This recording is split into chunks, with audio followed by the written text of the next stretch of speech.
The Arizona sun blazed through the windows of Phoenix Brazilian Jiu-Jitsu Academy as Daniel Cross adjusted his black belt and bowed to his students. At 38, with 15 years removed from his Army Ranger days, he'd found peace on the mats, teaching chokes, submissions, and the gentle art of breaking opponents without striking a single blow. "Remember," Daniel told his advanced class, demonstrating a triangle choke on his brown belt assistant, "Jiu-Jitsu isn't about strength. It's about leverage, patience, and knowing exactly when to apply pressure. A smaller person can control a larger opponent if they understand the technique." His students, teenagers and adults ranging from white belts to purple belts, nodded attentively. Daniel released the choke and helped his partner up. "That's it for today. Train hard, stay humble. Os. Os." The class responded in unison, bowing. As students filtered out, Daniel checked his phone. One missed call from Emma, his 16-year-old daughter. He smiled. She was probably asking about dinner. Since her mother died from cancer 9 years ago, it had been just the two of them. Emma was his world honor student, volleyball star at Central High, and the reason he'd left the violence of his Ranger days behind to build something better. He dialed her number while locking up the academy. No answer. Daniel frowned. Emma always answered. He tried again. Voicemail. That prickle of unease, the same combat instinct that had kept him alive in Fallujah, crept up his spine. He called Emma's best friend Maya. "Mr. Cross." Maya sounded worried. "Is Emma okay?" Daniel's jaw tightened. "What do you mean? Isn't she with you?" "No, sir. We left school together, around 3, but this guy in a black Escalade pulled up. Emma seemed to recognize him. They talked for a minute, then she got in. I thought maybe he was family." "Describe him." "Hispanic, late 20s, expensive clothes, lots of gold jewelry. He had tattoos on his neck, teardrop tattoos under his left eye. Teardrop tattoos, prison ink, each drop representing a kill." "Which direction did they go?" "South on 32nd Street. Mr. Cross, is she in trouble?" "I don't know yet." "Thank you, Maya." Daniel hung up and tracked Emma's phone through the family app. Her location showed home, but Emma wasn't home, which meant someone had taken her phone and left it there. He drove home in 8 minutes, a trip that should have taken 50. His modest 3-bedroom house sat quiet in the evening heat. Emma's volleyball net was still up from last weekend. Daniel burst through the front door. "Emma." Silence. Her backpack sat on the kitchen counter. Her phone lay beside it. 5 missed calls from him. 3 texts from Maya. Next to the phone was something that made Daniel's blood run cold. A small plastic bag of white powder and a handwritten note. "Your daughter owes us $50,000. You have 48 hours. We'll call with instructions. Contact police, she dies. Try to find us, she dies. Pay or lose her forever." Daniel read it 3 times, his Ranger training fighting the rising panic of a father whose child was in danger. $50,000. Emma didn't have that money. He didn't have that money. What the hell was this about? His phone rang, unknown number. "Dad." Emma's voice trembled with fear. "Emma, baby, where are you? Are you hurt?" "I'm sorry, Dad. I didn't mean." A man's voice cut her off, cold and heavily accented. "Mr. Cross, your daughter witnessed something she shouldn't have. Now she's our insurance. Let her go. She's 16 years old. She hasn't done anything. She saw my face. She can identify me. That's a problem." A pause, "But I'm reasonable. $50,000, you get her back. Try anything stupid, we dump her body in the Sonoran Desert. 48 hours. Wait, I need proof she's alive." Emma's voice came back, closer to tears. "Dad, I'm okay. I'm scared, but okay." There were these guys at Maya's brother's party last week, and I saw them doing something with enough. The man's voice was sharp. 48 hours, Mr. Cross. Don't test me. The line went dead. Daniel stood frozen for exactly 3 seconds. Then his training kicked in. The army had taught him hostage rescue, tracking and mission completion against impossible odds. They'd taken the wrong man's daughter. He went to his bedroom closet and opened a locked case, hidden behind winter coats. Inside, his service, Sig Sauer P226, combat knife, and tactical vest from his ranger days. Beside them, his competition medals from the IBJJF World Championships, reminders that he was dangerous both armed and unarmed. Daniel made a call to his old squad leader, Marcus Rivera, who now ran private security in Phoenix, with deep underworld connections. Marcus answered immediately. "Danny, what's wrong?" "Someone took Emma. I'm on my way, bringing Rodriguez and Chen. We'll get her back." Daniel looked at Emma's photo on the fridge, her bright smile, her entire future ahead of her. "They have no idea what they started." Daniel said quietly. "No," Marcus agreed. "They really don't." Daniel hung up and began preparing.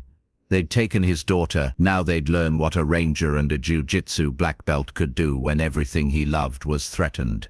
This wouldn't end until Emma was home safe, whatever it took. Chapter 2. The Hunt Begins. Marcus Rivera arrived 30 minutes later with 2 other men. All 3 were in their late 30s, carrying the same controlled intensity that marked combat veterans. Rodriguez was built like a tank, with a shaved head and forearms covered in military tattoos. Chen was leaner, quiet, with sharp eyes that missed nothing. They'd served together in 2nd Battalion, 75th Ranger Regiment. Brothers forged in Afghanistan's mountains and Iraq's streets. Daniel met them at the door. No handshakes, no small talk. This was a mission brief. Black Escalade, Hispanic male, late 20s, teardrop tattoos under left eye. Daniel said, showing them the note. "Took Emma around 3 p.m. near Central High. They're demanding 50,000 for something she supposedly witnessed at a party." Marcus studied the note. "Teardrop tax. Expensive ride. Phoenix East Side. That's Sinaloa Distribution Network. Probably the Vargas crew. They handle street-level operations in this area." "Miguel Vargas?" Rodriguez asked. "The one who runs product through the high school parties." "That's him," Marcus confirmed. "Uses rich kids' parties as cover for deals. Parents think it's just teenagers being teenagers. But Vargas is moving serious weight. Cocaine, heroin, fentanyl." He looked at Daniel. "If Emma saw something at one of those parties, a deal, a face, something that could identify them to police, they'd want to silence her." Daniel's jaw clenched. "She went to a party at Maya's brother's place last Friday. I didn't know Vargas would be there." "You couldn't have known," Chen said quietly. "But now we know who took her, and that's what matters. How do we find them?" Daniel asked. Marcus pulled out his phone. "I've got contacts in Phoenix PD. Vice Squad guys who track cartel movement, and I know a CI who feeds me information on Vargas's operations. Give me 20 minutes.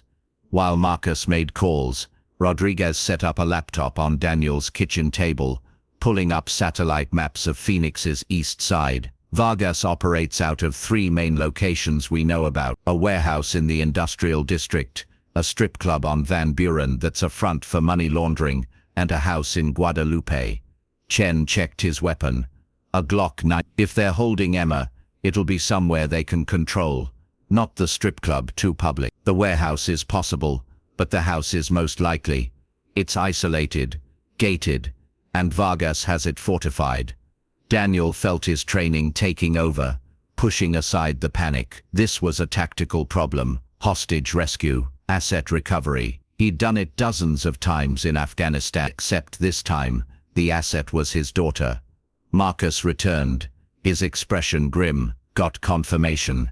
Miguel Vargas was spotted with a teenage girl, matching Emma's description, entering the Guadalupe house around 4 p.m. My CI says Vargas is spooked. Word is she saw him execute someone at that party. Daniel's blood went ice cold. Execute? Dealer, who'd been skimming product. Vargas made an example of him in the garage while the party was going on inside. Emma must have wandered into the wrong place at the wrong time. Marcus met Daniel's eyes. She's a witness to murder, Danny. They won't let her go even if you pay. The room went silent. Rodriguez finally spoke. Then we go in and take her back. 4 of us against how many? Chen asked. My CI says Vargas keeps 6 to 8 guys at the house. Armed, trained, paranoid. Marcus pulled up photos on his phone. Surveillance shots of the Guadalupe property. Concrete walls. Security cameras. Steel gate. It's a fortress. Daniel studied the images with a tactical eye. What about the back? Any weaknesses? Alley access, but it's watched. Motion sensors on the walls. Marcus zoomed in. 2 guards at the front gate. At least 2 inside with Vargas. Probably 2 more on patrol. 8 against 4. Rodriguez said, I've faced worse odds. In Afghanistan with air support and extraction teams. Chen countered. This is different. We're civilians now. We go in shooting. We're looking at felony charges. Murder. If anyone dies. Daniel looked at his daughter's photo on the fridge. Emma's smile. Her whole life ahead of her. I don't care about charges, he said quietly. I care about getting Emma out alive. Marcus nodded slowly. Then we do this smart. Recon first. We need to confirm Emma's location, identify the guards' patterns, find a weakness. Then we hit them fast and hard before they know what's happening. When? Daniel asked. Tonight, we scout the property. Gather intel. Tomorrow night we extract Emma. Marcus's expression hardened. But Danny, you need to understand. Once we start this, there's no going back. We'll be making enemies of a cartel crew. They'll come after us. Let them try. Rodriguez grinned. That's the Danny I remember, the guy who cleared 3 rooms solo in Kandahar. Daniel went to his bedroom and changed into dark tactical clothing. He strapped on his vest, holstered his Sig Sauer, and tucked his combat knife into his boot. Over his black shirt, he wore his Jiu-Jitsu gi top, black with his name embroidered on the chest. Chen noticed. The gi. If I get close enough to any of them, I want them to know who choked them unconscious. Daniel's voice was cold, controlled. Emma's my daughter. I'm bringing her home. Anyone who gets in my way will learn why you don't mess with a black belt who's also a ranger. Marcus checked his watch. It's 1900 hours. The house is 30 minutes south. We do a drive-by recon, identify positions, then fall back and plan the assault. Rules of engagement, Chen asked. Daniel met each man's eyes in turn. I don't want to kill anyone if I can avoid it. But if it's between Emma's life and theirs, I won't hesitate. Understood, Marcus said. Let's move. They loaded into Marcus's blacked-out Ford Explorer. No plates visible. Windows tinted dark. As they drove south through Phoenix's evening traffic, Daniel stared out the window, his mind running through dozens of scenarios. Triangle choke, rear naked choke, armbar, Kimura lock. In Jiu-Jitsu, you learn to control opponents without striking, to break joints, dislocate shoulders, render someone unconscious in seconds, all without throwing a single punch. Daniel had spent 20 years perfecting those techniques. Tonight, Miguel Vargas and his crew would learn that lesson the hard way. His phone buzzed. Unknown number. Daniel answered immediately. Mr. Cross. Vargas's voice dripped with false courtesy. Just checking in. You have 36 hours left. I hope you're gathering my money. Let me talk to Emma. A pause. Then Emma's voice, shaking but strong. Dad, don't pay them. Don't give them anything. I'll be. The line cut off. Daniel's grip on the phone tightened until his knuckles went white. Marcus glanced at him. We'll get her, brother. I know, Daniel said quietly. Tonight, we find her. Tomorrow we bring her home. The Explorer merged onto I-10 South, heading toward Guadalupe, toward Emma, toward war.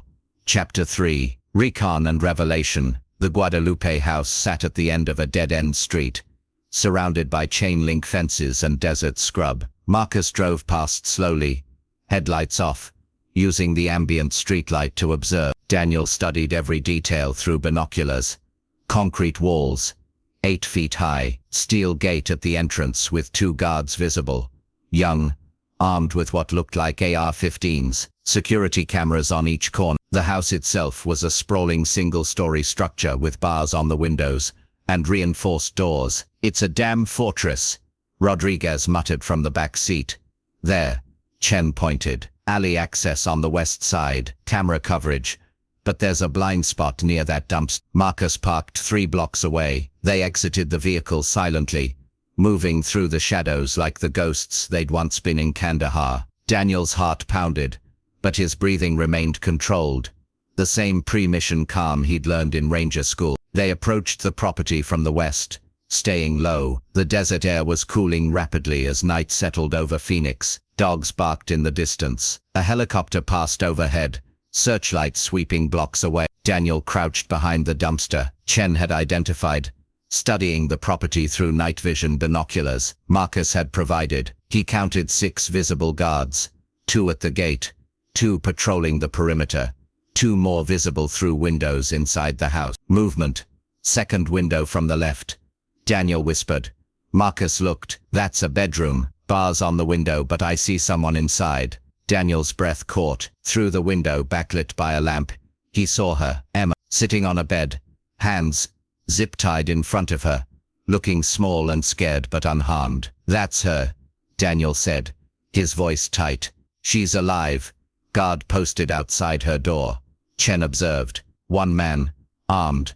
Rodriguez was sketching the layout on a tactical pad. 2 entry points. Front gate heavily defended. Back alley, less defended. But we'd have to scale the wall and disable cameras. "There's a third option," Daniel said, still watching through the binoculars. "That bedroom window. The bars look old. We could cut through them with the right tool." "Too exposed," Marcus countered. "We'd be visible from the street.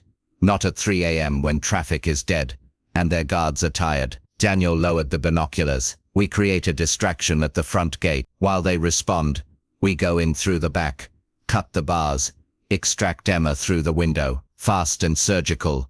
"What kind of distraction?" Rodriguez asked. "Fire," Chen suggested. "Set a vehicle on fire, near the gate. Not enough to spread, but enough to pull their attention." Marcus considered it. "It could work, but we'd need precise timing, and someone would have to stay with the fire to keep the guards focused." "I'll do it," Rodriguez said. "You 3 get Emma out." Daniel shook his head. "No, I need you with me. You're the breacher, best at getting through obstacles fast. Chen, you handle the distraction. Marcus and Rodriguez come with me to extract Emma." They watched the property for another hour, timing the guard rotation. Every 15 minutes, the perimeter guards met at the northwest corner, leaving the west side vulnerable for 90 seconds. The guard outside Emma's door changed every 2 hours. The next change would be at midnight. At 22 even hours, they retreated to Marcus's vehicle to finalize the plan. "Assault time, 0300 hours," Marcus said, spreading a hand-drawn map on the hood. "Chen creates distraction here. The moment guards respond, Daniel Rodriguez and I go over the west wall here. Rodriguez cuts the window bars. Daniel enters, secures Emma. I provide cover. Rodriguez guards our exit. Chen extracts in his vehicle, meets us at the rally point." "Rally point?" Daniel asked. "Abandoned warehouse on 48th Street. Empty, secure, off any patrol routes." Rodriguez checked his gear. "Bolt cutters for the bars, suppressed weapons in case we need them, zip-tie restraints for any guards we encounter. In and out in under 5 minutes." "What about Vargas?" Daniel asked. "Where is he?" "My CI says he usually stays in the main house, central bedroom, heavily protected." Marcus met Daniel's eyes. "We're extracting Emma, not starting a war. We get her out, we disappear. Vargas will be pissed. But without Emma as a witness, he's got no reason to keep hunting us." Daniel wanted to argue, wanted to say that Vargas deserved to pay for taking his daughter, for threatening her life, for traumatizing her. But Marcus was right. The mission was Emma's safety, nothing more. "Agreed," Daniel said. "But if he gets in my way, I'm not holding back." Wouldn't expect you to, Marcus said. They drove to Marcus's storage unit to gather equipment, suppressed pistols, night vision goggles, tactical radios, bolt cutters, and rope. Chen picked up 2 gallons of gasoline and road flares for the distraction. At midnight, they stopped at a 24-hour diner for coffee and a final brief. The waitress gave them curious looks.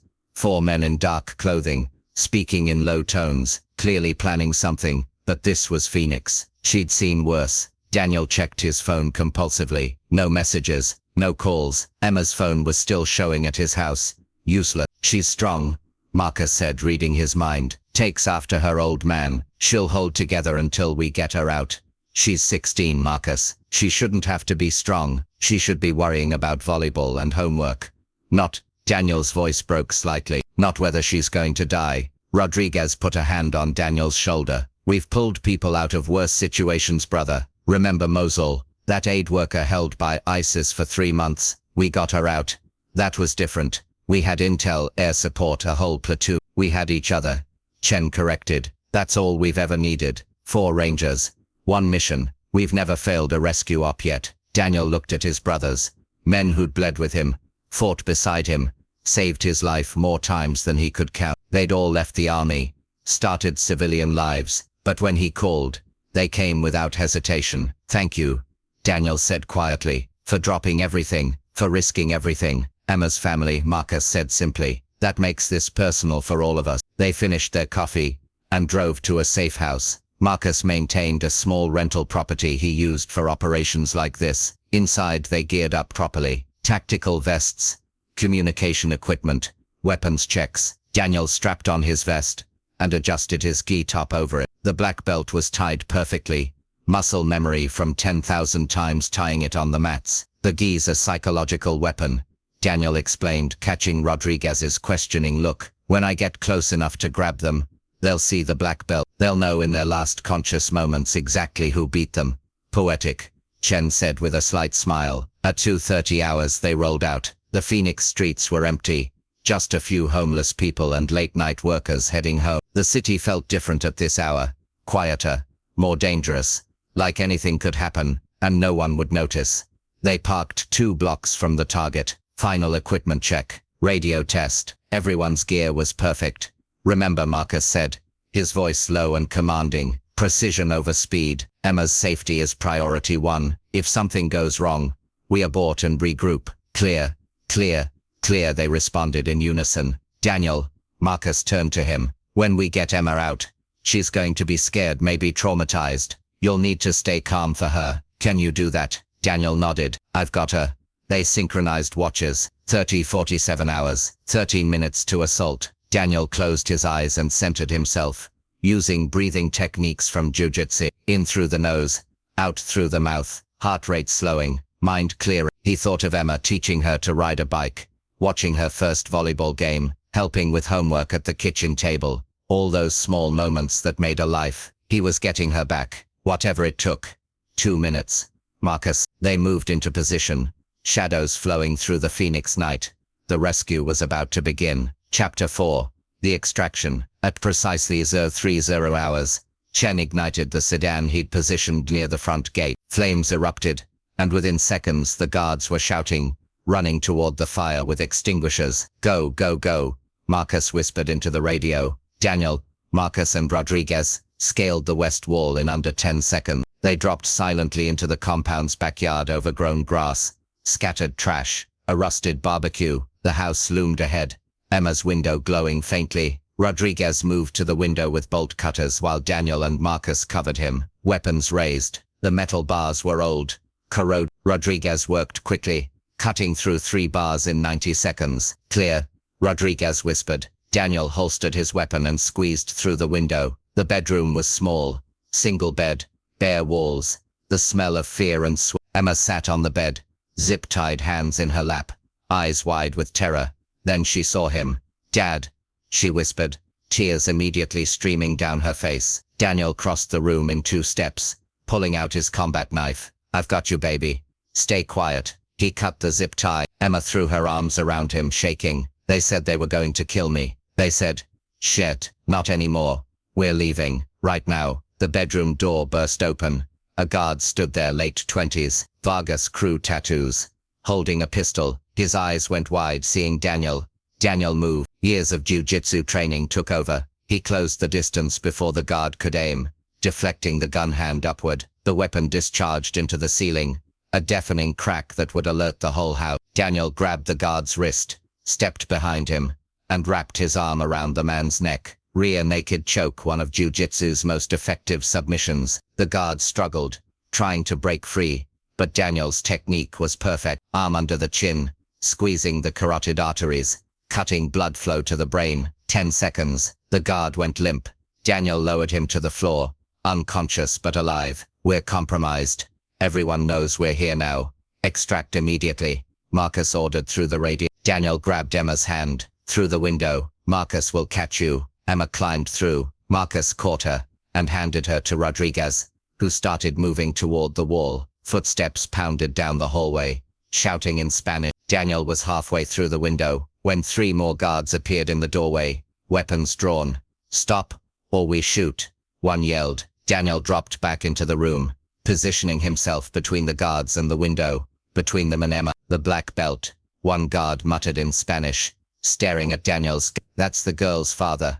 Daniel raised his hands slowly, assessing. 3 armed men, maybe 10 feet away. Behind him, Emma was safely with his team. His job now was to buy them time. You don't want to do this, Daniel said calmly. You broke into our house, pendejo. You're not walking out.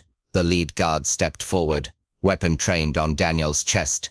Daniel moved like water. He stepped offline as the guard fired, the bullet missing by inches, and grabbed the man's extended arm. In one fluid motion perfected through 10,000 repetitions, Daniel executed an armbar. He twisted the guard's arm, hyperextending the elbow joint, until it popped. The man screamed and the gun clattered to the floor. The second guard rushed forward. Daniel swept his legs, dropping him hard onto his back, then transitioned into a mounted position. 3 quick strikes, controlled but devastating, and the guard went limp. The third guard hesitated, terrified. Daniel rose slowly, his black belt visible, his hands ready. Leave, Daniel said quietly. Walk away. I don't want to hurt you. The guard ran. Daniel dove through the window, Marcus pulling him through. Gunfire erupted behind them, bullets punching through the wall, where Daniel had been seconds before. They sprinted across the yard. Rodriguez was already boosting Emma over the wall. Marcus provided covering fire, suppressed shots forcing the pursuing guards to take cover. Daniel scaled the wall, adrenaline overwhelming exhaustion. On the other side, Rodriguez had Emma in a fireman's carry, running toward Chen's waiting vehicle 2 blocks away. More gunfire. A bullet sparked off the concrete wall near Daniel's head.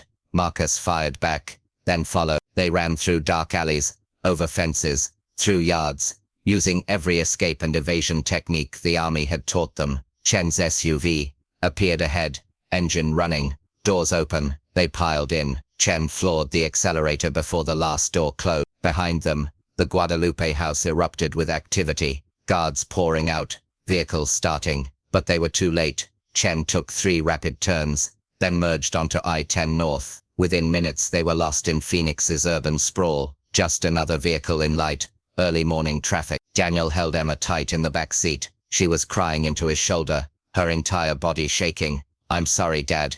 I'm so sorry. I was just using the bathroom at the party, and I heard noises in the garage, and I looked and, it's okay. You're safe now. That's all that matters. They killed someone, right in front of me, and when I screamed, they grabbed me. Daniel stroked her hair, fighting back his own tears. I know, baby. I know, but it's over now. I've got you. 20 minutes later, they reached the rally point, Marcus's safe house. Inside, Emma collapsed on the couch, emotionally and physically exhausted. Marcus called his police contacts, feeding them anonymous tips about the Guadalupe house, weapons, drugs, murder evidence. Within an hour, Phoenix PD would raid the location. Vargas would go down, his crew would scatter, and Emma would be safe.